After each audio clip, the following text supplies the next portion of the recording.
ചെവി, നമ്മുടെ ചെവിയുടെ വലത് ചെവി തുടിച്ചാൽ ഇങ്ങനെ ഇരുന്ന് അനങ്ങുന്നത് നമുക്ക് തോന്നിയാൽ അത് സന്തോഷത്തിന്റെ, അനുഗ്രഹത്തിന്റെ, ബറക്കത്തിന്റെ കവാടങ്ങൾ തുറക്കുന്നതിന്റെ അടയാളമാണ്.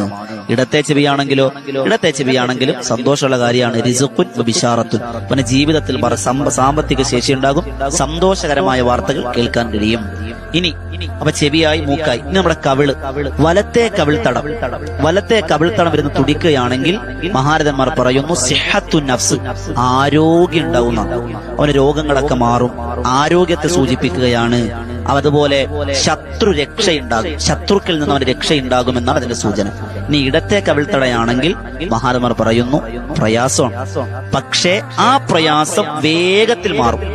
ഇടത്തെ കവിൾത്തടം തുടിച്ചാൽ പ്രയാസമാണ് സൂചന. ആ വന്ന പ്രയാസത്തിലൊന്നും നിരാശപ്പെടേണ്ട, വേഗം അത് മാറും. അതുപോലെ രോഗമുണ്ട് അല്ലെങ്കിൽ രോഗം വരും, ആ രോഗം വന്നാൽ ഉടനെ അത് ശിഫപ്പെടുകയും ചെയ്യും. മനസ്സിലായി?